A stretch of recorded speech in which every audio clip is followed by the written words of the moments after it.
देश के सर्वोच्च सदन में भारतीय जनता पार्टी के सांसदों ने मंत्री पीयूष गोयल के नेतृत्व में जो कुछ भी किया वो अत्यंत शर्मनाक है, वो अत्यंत दुर्भाग्यपूर्ण है और सत्ता पक्ष की दबंगई को प्रदर्शित करता है। वो दबंगई क्यों की गई, वो बदसलूकी क्यों की गई, ये बिंदुवार मैं आपको बताना चाहता हूं। समाजवादी पार्टी के सांसद जावेद अली खान एक बिल लेकर आते हैं कि ओबीसी का आरक्षण उनकी जनसंख्या के अनुपात में दिया जाए। यह उनका बिल है, प्राइवेट मेंबर बिल, जिसमें वो मांग कर रहे हैं कि पिछड़े वर्ग की जितनी संख्या है उसके हिसाब से उनको ओबीसी का आरक्षण दिया जाए। इस बिल के आते ही भारतीय जनता पार्टी आग बबूला हो जाती है, भारतीय जनता पार्टी का खून खौलने लगता है। उनको लगता है अरे इस देश के सदन में कैसे ओबीसी के आरक्षण उनकी संख्या के आधार पर दिए जाने पर चर्चा हो सकती है। और इस बौखलाहट में वो क्या करते हैं मैं आपको दिखाना चाहता हूं। कल जो बदसलूकी, जिस तरह की दादागिरी भारतीय जनता पार्टी के सांसदों ने मंत्री पीयूष गोयल के नेतृत्व में किया, कांग्रेस पार्टी के सांसद नीरज डांगी जब बोल रहे थे उस वक्त जो कुछ भी किया, दलित समाज से आने वाले नीरज डांगी के साथ जो किया, मैं समझता हूं वो बीजेपी के पिछड़ा, दलित और आदिवासी विरोधी चेहरे को पूरे देश के सामने उजागर करता है। मैं पूछना और कल अगर सभापति महोदय नहीं होते, अगर चेयरमैन साहब हस्तक्षेप नहीं करते, तो इतना उत्तेजित हो चुके थे बीजेपी वाले और खुद मंत्री पीयूष गोयल कि शायद वो मारपीट भी करते सदन के अंदर। ये तो बीच में चेयरमैन महोदय ने हस्तक्षेप किया, तब जाकर स्थिति किसी तरह से नियंत्रित हो पाई। आप पिछड़ों से इतनी नफरत क्यों करते हैं? मैं भारत के प्रधानमंत्री से पूछना चाहता हूं, बीजेपी के अध्यक्ष जेपी नड्डा जी से पूछना चाहता हूं, मैं मोदी जी से पूछना चाहता हूं, जातीय जनगणना क्यों नहीं होनी चाहिए? जितनी जनसंख्या पिछड़े वर्ग के लोगों की है उस अनुपात में उनको आरक्षण क्यों नहीं मिलना चाहिए? और इस पे अगर चर्चा और बहस हो रही है तो आपके सांसद लोगों के साथ बदसलूकी करेंगे, बदतमीजी करेंगे, उनको बोलने नहीं देंगे। ये कैसे आप सदन की कार्रवाई चलाना चाहते हैं? मैं पहला वीडियो दिखाना चाहता हूं। कांग्रेस पार्टी के सांसद नीरज डांगी जब ये ओबीसी बिल पे बोल रहे थे तो उनके साथ बीजेपी के लोगों ने क्या किया, ये आप देखिए ध्यान से।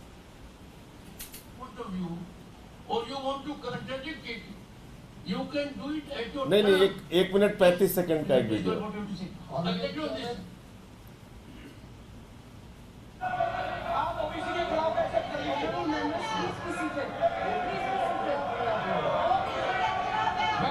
ये देखिए पूरी बीजेपी खड़ी है।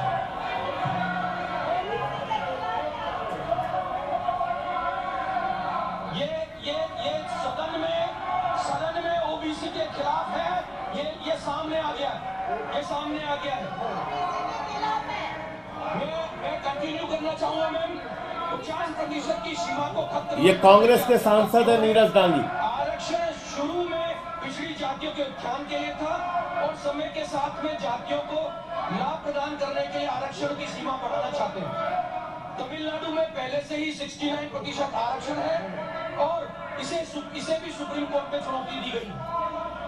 लगातार बीजेपी हंगामा कर रही है। कांग्रेस सदैव ही संसद में ये मांग करती रही है कि जाति आधारित जनगणना कराई जानी चाहिए, क्योंकि 30 राज्यों और केंद्र शासित प्रदेशों में पिछड़े वर्ग ये जाति जनगणना की मांग कर रहे हैं। कोटा सीमा पहले ही पार कर चुके हैं। भाजपा को ओबीसी समुदाय का समर्थन प्राप्त है, लेकिन ये मैडम को देखिए जो चेयर पे बैठी हैं, वो दूसरों को मना कर रही है, बीजेपी सांसदों को, कि आप लोग बैठ जाइए, वो नहीं सुन रहे उनकी बात। उन्हें बोलना है, इसलिए केंद्र सरकार ने सामान्य वर्ग को आरक्षण देने की अब ये हाउस एजन हो गया, स्थगित हुआ। ये पहला वीडियो, एक मिनट रोक दीजिए। पहला वीडियो आपने देखा, चेयर पे जो मैडम बैठी हुई हैं वो लगातार बीजेपी सांसदों को रोक रही हैं। कांग्रेस पार्टी के सांसद Neeraj Dangi OBC bill pay बोल रहे हैं, जो खुद दलित समाज से आते हैं। पूरी बीजेपी लग के उनको बोलने नहीं दे रही है, पूरी बीजेपी। और मैडम चेयरमैन को, जो वाइस चेयरमैन जो बैठी हुई थी, उनको हाउस एडजर्न करना पड़ा 1 घंटे के लिए। अब दूसरा, पीयूष गोयल जो मंत्री हैं, उनकी गलत बयानी देखिए आप। Or you want to contradict it? You can do it at your term. Yes, Mr. Piyush Goyal, what do you have to say? Exactly on this. Sir, I just saw on my Twitter handle a tweet by Honorable Member Shri Sanjay Singh Ji, in which he is making an allegation that BJP is against, amongst others, Adivasis. It is they who made the ruckus in the house. It is they who insulted a lady who was sitting in the chair, who comes from the Adivasi, Point of view. ये मंत्री, एक minute, ये मंत्री जी का, इनकी गलत बयानी आपने देख ली। ये कह रहे हैं कि विपक्ष के लोगों ने रकस क्रिएट किया, जबकि आपके सामने मैंने वीडियो दिखाया, पूरी की पूरी बीजेपी खड़ी थी जब कांग्रेस पार्टी के सांसद ओबीसी बिल पे बोल रहे थे। और मैंने इसको लेकर ट्वीट किया कि ओबीसी आरक्षण के मुद्दे पर सदन में चर्चा हो रही थी। मैं अपना ट्वीट भी पढ़ देता हूं कि मैंने ट्वीट क्या किया था।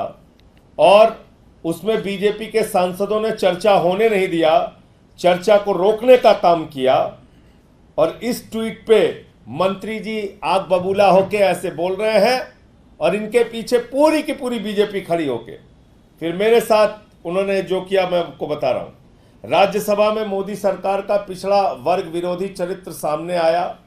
सपा सांसद जावेद अली खान के पिछड़ों की संख्या के आधार पर आरक्षण दिए जाने के प्राइवेट मेंबर बिल पर बीजेपी ने खूब हंगामा किया और सदन स्थगित करा दिया। बीजेपी पिछड़ों, दलितों, आदिवासियों के खिलाफ हमेशा थी, हमेशा रहेगी। ये ट्वीट मैंने किया।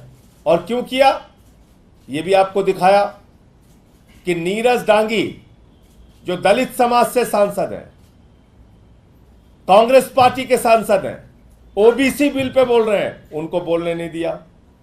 मैडम वाइस चेयरमैन जो बैठी हैं चेयर के ऊपर, जो आदिवासी समाज से हैं, वो बार बार रोक रही है बीजेपी के लोगों को, please be seated, please be seated. उनकी बात नहीं सुने, उनको अपमानित किया। हाउस एडजर्न होना पड़ा 1 घंटे के लिए। उसके बाद झूठा एलिगेशन मंत्री मेरे ऊपर लगा रहे हैं कि ये ट्वीट इन्होंने गलत किया।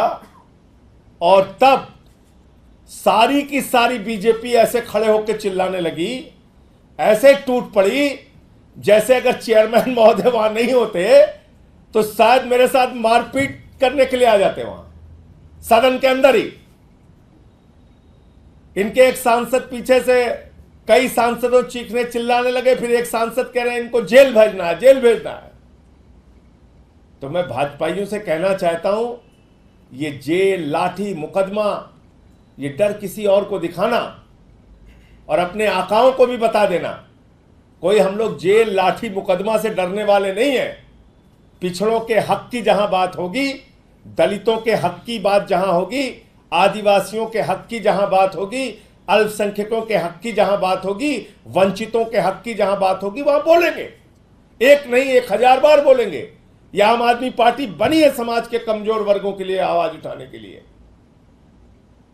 आप हमारा गला दबाने की कोशिश करेंगे, वहां पे हमको बोलने नहीं देंगे। तो फिर मैंने अंत में जो बोला है वो मैं आपको दिखा रहा हूं। So that we proceed with the. धन्यवाद मान्यवर। मान्यवर, इस सदन की कार्रवाई के बारे में सत्ता पक्ष के लोग, विपक्ष के लोग ट्वीट करते हैं। अब देख लीजिए सर, आपने अलाउ किया है। वो बोल रहे थे, मैं चुपचाप सुना सर। ट्वीट करते हैं। Please, हमारे एक साथी if ने anyone interrupts, यहां पर ओबीसी आरक्षण जनसंख्या के आधार पर दिया जाए, ये बहस ये आपको बोल रहा हूं सर। वो बहस में हिस्सा ले रहे थे नीरज जागी जी, सब लोगों ने रोका सर। सर एक मिनट सर, हाउस क्यों एडजर्न हुआ सर? एक मिनट सर, हाउस सर, मुझे आपने 2 मिनट का टाइम दिया है, प्लीज 2 मिनट का सर टाइम दिया, मुझे अपनी बात कहने दीजिए।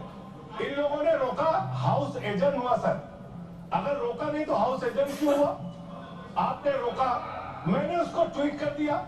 मंत्री जी नाराज हो रहे हैं, इतने लोग इनके पीछे खड़े होके हमको धमका रहे हैं। हम धमकियों से डरने वाले लोग नहीं है।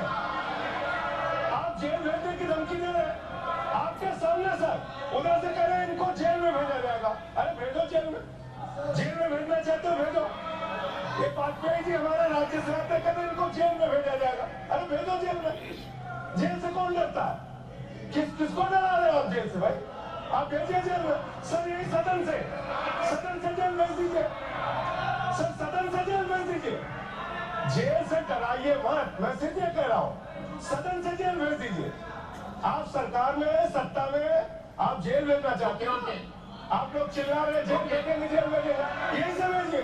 okay. अगर Neeraj ji, Mr. Neeraj Gandhi, please start the debate. अंतिम Okay, अंतिम लाइन। One second, अंतिम लाइन। मैं सिर्फ ये कहना चाहता हूँ, ये मेरी प्रबल धारणा है भारतीय जनता पार्टी के बारे में कि वो दलितों, पिछड़ों, आदिवासियों की विरोधी है। बस बंद करिए। तो ये घटनाक्रम पूरी तरीके से हुआ और मैं फिर दोहरा रहा हूं, भारतीय जनता पार्टी दलितों, पिछड़ों, आदिवासियों, अल्पसंख्यकों, मुसलमानों, ईसाइयों, सिखों की विरोधी है। ये किसी के सगे नहीं है। और अगर ये ओबीसी का आरक्षण बिल आया है और भारतीय जनता पार्टी की नीयत साफ है तो इस बिल के वो पास करें। क्यों विरोध कर रहे हैं इस बिल का? अगर बीजेपी की नीयत ठीक है, आप हमको जेल में भेजना चाहते हैं भेजिए, फांसी चढ़ाना चाहते हैं चढ़ाइए, लाठी चलाना चाहते हैं चलाइए, लेकिन यह बिल देश के पिछड़े वर्ग के लोगों के हित में है और इस बिल का समर्थन एक नहीं 1000 बार करेंगे। और हमारे किसी भी साथी सांसद को, भाजपाइयों को कान खोलकर सुन लेना चाहिए, जब तक मैं सदन के अंदर हूं, हमारे किसी भी विपक्षी सांसद को, चाहे वह कांग्रेस पार्टी का हो, चाहे वह समाजवादी पार्टी का हो, सीपीएम का हो, सीपीआई का हो, आरजेडी का हो, शरद पवार जी की पार्टी का हो या शिवसेना का हो या टीएमसी का हो, किसी भी पार्टी के सांसद को या डीएमके का हो, रोक टोक करोगे, जबरदस्ती करोगे तो उसके खिलाफ बोलूंगा, उसके खिलाफ आवाज उठाऊंगा। और ये बंदर घुड़की हमने बहुत देखी है तुम लोगों की, इसके चक्कर मत पड़ना। अगर तुम्हारी नीयत साफ है, मैं प्रधानमंत्री नरेंद्र मोदी जी से कहना चाहता हूं, मोदी जी अगर आपकी पार्टी की और आपकी नीयत साफ है तो इससे बढ़िया और अच्छा बिल कोई नहीं आ सकता। इस बिल को पास कीजिए, आप इसको पास कीजिए। जनसंख्या के आधार पर ओबीसी का आरक्षण होना चाहिए। कराइए देश के अंदर जातीय जनगणना, पता कीजिए कितने ओबीसी समाज के लोग हैं और उसके आधार पर आप आरक्षण पास कीजिए। इस बिल का विरोध करके भारतीय जनता पार्टी ने अपने काले चेहरे को पूरे देश के सामने बेनकाब किया है। ये दिखाया है कि किस तरीके से वो एक इतने शानदार और अच्छे बिल का विरोध करने के लिए आमादा हैं। जो पिछड़े समाज के हक में है। कब से लड़ाई लड़ी जा रही है इसकी, कब से आवाज उठाई जा रही है। बाबा साहब डॉक्टर भीमराव अंबेडकर जी हों या डॉक्टर लोहिया हों या तमाम वो नेता समाजवादी जिन्होंने नारा लगाया था एक जमाने में, बहुत पहले नारा लगाया था, सन सोपा ने बांधी गांठ पिछड़े पावे 100 में 60। 1931 के बाद आपने जातीय जनगणना नहीं कराई। बताइए कैसे पता चलेगा किस वर्ग की कितनी संख्या है, कितनी हिस्सेदारी होनी चाहिए। और इस बिल का खुलेआम बेनकाब हो गई है बीजेपी, खुलेआम विरोध कर रही है सदन के अंदर। मैंने आपको ये पूरा मामला दिखा दिया। अब आपको कुछ आंकड़े बताना चाहता हूं जो आपकी जानकारी के लिए बहुत जरूरी है। ये भारत सरकार का रिप्लाई है। ये उच्च न्यायालय में जजों की क्या संख्या है जाति के आधार पर। अब आपको मैं सुनाता हूं इसको। ये सरकार का जवाब है। वर्ष 2018 से नियुक्त उच्च न्यायालय के 661 न्यायाधीशों में 21 अनुसूचित जाति, 12 अनुसूचित जनजाति, 78 पिछड़ा वर्ग, और इसमें इन्होंने गलत लिखा है, संख्या होगी 550 सामान्य वर्ग। यानी सामान्य वर्ग से 550 जज है 2018 के बाद जो नियुक्त हुए हैं हाई कोर्ट के अंदर। ओबीसी से 78 है, एसटी से, शेड्यूल ट्राइब से 12 है, और एससी से, शेड्यूल कास्ट से 21 है। ये मेरा जवाब नहीं है, मोदी जी की सरकार का जवाब है। यह है, इसलिए ये लोग विरोध कर रहे हैं। जब हमने पूछा कि क्या जुडिशरी में आरक्षण की व्यवस्था लागू करने की कोई योजना है, मंत्री जी का जवाब है, वो वीडियो आप लोगों ने देखा होगा, उन्होंने कहा साफ साफ कहा नहीं। चलिए ये भी बात, ये अलग हो गया। अब आते हैं दिल्ली विश्वविद्यालय और देश भर के विश्वविद्यालयों के बारे में। अब देश भर के विश्वविद्यालयों की जो हकीकत है, क्यों ये लोग ओबीसी आरक्षण का विरोध कर रहे हैं, ये समझिएगा आप लोग। जो देश भर में केंद्रीय विश्वविद्यालय में 2020 तक का आंकड़ा है, उसके बाद और स्थितियां बदली होंगी। एससी कैटेगरी में प्रोफेसर स्वीकृत पद, एससी कैटेगरी में प्रोफेसर स्वीकृत पद 297। मौजूदा लोग जो कार्यरत हैं 51, खाली पद 246, प्रतिशत में 82.82%। पूरे देश भर के विश्वविद्यालयों में एससी समाज के लिए जो पद आरक्षित है उसमें से 82% पद खाली है, उसको भरा नहीं गया। एसटी, शेड्यूल ट्राइब स्वीकृत पद 133, मौजूदा जो लोग कार्यरत हैं मात्र 8, खाली पद 125, प्रतिशत में 93%। देश भर के विश्वविद्यालयों में 2020 तक शेड्यूल ट्राइब में जिन लोगों के पद स्वीकृत हैं, जितने पद स्वीकृत हैं उसमें से 93% खाली है। ओबीसी स्वीकृत पद 269, मौजूदा कार्यरत मात्र 9, खाली पद 260, 96% पद खाली हैं। ओबीसी में क्यों विरोध कर रहे हैं इस बिल का? ये लोग क्यों विरोध कर रहे हैं? भाजपा वाले ओबीसी में, पिछड़ा वर्ग में स्वीकृत पद 269 है, जो कार्यरत हैं उनकी संख्या 9 है, 260 पद खाली हैं, लगभग 96% पद खाली हैं। अब बात करते हैं पीडब्ल्यूडी कैटेगरी, डिसेबल्ड। स्वीकृत पद 70 है, जो मौजूदा कार्यरत लोग हैं वो 10 हैं, और खाली पद की संख्या है 60। यानी कि उनका भी,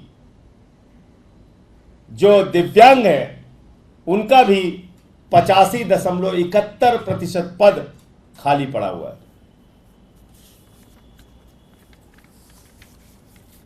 ये हो गया। अब असिस्टेंट प्रोफेसर और एसोसिएट प्रोफेसर का 2 आंकड़ा और आपको बताऊंगा। असिस्टेंट प्रोफेसर में देश भर के 40 केंद्रीय विश्वविद्यालयों में, ये भी 40 केंद्रीय विश्वविद्यालयों के स्वीकृत पद थे, ये भी 40 केंद्रीय विश्वविद्यालयों के स्वीकृत पद है। असिस्टेंट प्रोफेसर में शेड्यूल कास्ट के लिए, अनुसूचित जाति के लिए स्वीकृत पद 1352 है। मौजूदा जो कार्यरत लोग हैं वो 975 हैं, खाली पद 377 है, और प्रतिशत में इसकी संख्या 27.92 है। यानी कि 27% पद एससी के असिस्टेंट प्रोफेसर में खाली हैं। एसटी स्वीकृत पद 696, मौजूदा कार्यरत 463, खाली पद 233, यानी शेड्यूल ट्राइब में 33.4% पद खाली है। ओबीसी स्वीकृत पद 2178, मौजूदा जो कार्यरत हैं वो 1267, और खाली पद 911, 41.82% पद असिस्टेंट प्रोफेसर की पोस्ट पे खाली है। जो दिव्यांग लोगों के लिए आरक्षित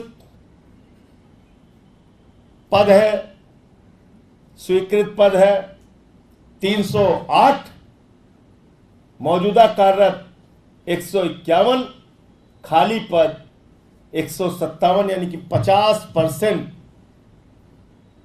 50% पद खाली है, जो डिसेबल्ड, दिव्यांग उस कैटेगरी में आते हैं जिनको आरक्षण मिलता है। अब आ जाइए एसोसिएट प्रोफेसर।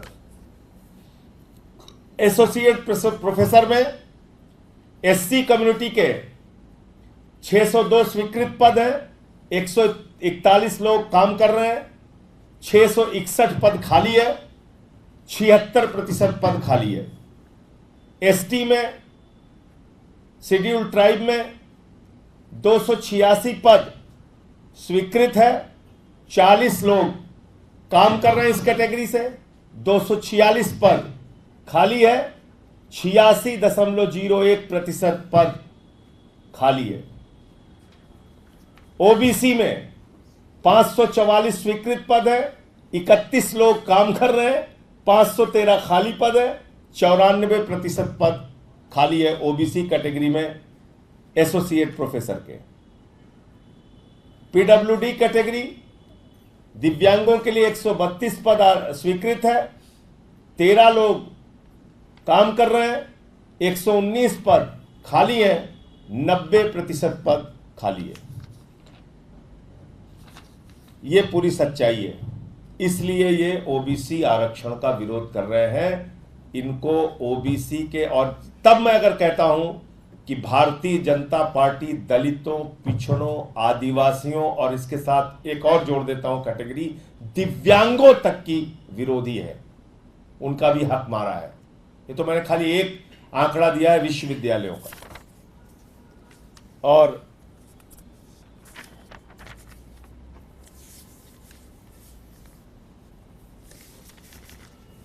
ये सारा कुछ डिटेल आरटीआई के जरिए जो मिला है वो है सामने, वो भी आपको उपलब्ध करा दिया जाएगा। तो मेरा सिर्फ ये कहना है, भारतीय जनता पार्टी कल पूरे देश के सामने बेनकाब हुई। उन्होंने सदन में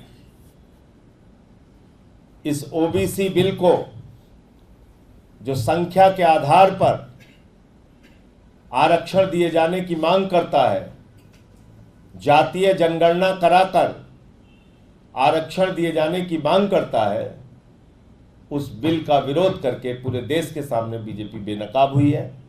ये बातें आपको कहनी थी। और एक जो जानकारी आपको कल हमारे महामंत्री ने दिया होगा, संदीप पाठक जी ने, 30 तारीख को अरविंद केजरीवाल जी की रिहाई की मांग को लेकर और उनकी बीमारी के सवाल को लेकर जिस तरह से उनको जेल में प्रताड़ित किया जा रहा है और उनकी शुगर लेवल कई बार 50 से नीचे या 50 के आसपास पहुंची, जो खतरनाक स्थिति है।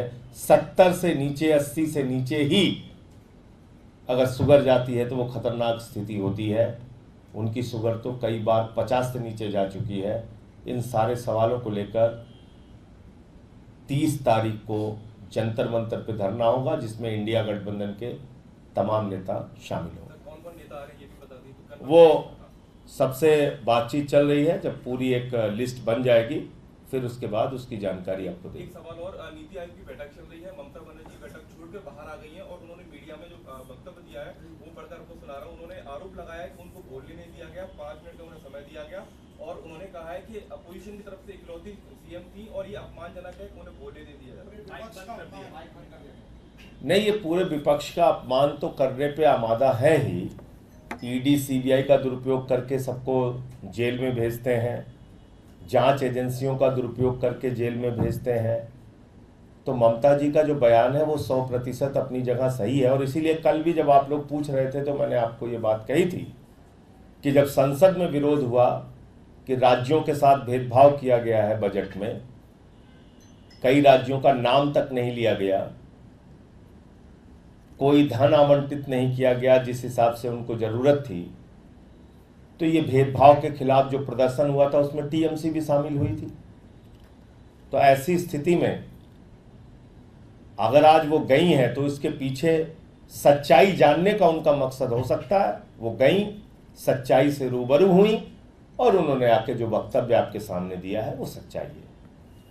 संजय जी, हरिद्वार का मामला आया, हालांकि बाद में वो चदरें हटा दी गई, कुछ माइनॉरिटी के जो रिलीजियस जगह हैं वहाँ पर सफेद पर्दा लगा दिया गया कि स्मूथली और law and order situation disturb ना हो, उसके कारण बाद में हालांकि पुलिस ने हटा दी थी बाय मिस्टेक। देखिए, मुझे समझ में नहीं आता कि बीजेपी के मन में क्यों ये धारणा है कि हिंदू समाज के लोग दूसरे किसी वर्ग के, किसी धर्म के, चाहे वो मुसलमान हो, चाहे सिख हो, चाहे ईसाई हो, उनके धर्म स्थल को हम देख नहीं सकते या उनके सामने से हम गुजर नहीं सकते या उनके सामने से गुजरकर हम कोई अपना प्रयोजन नहीं कर सकते। ऐसा पता नहीं क्यों बीजेपी के लोग सोचते हैं, मुझे नहीं मालूम।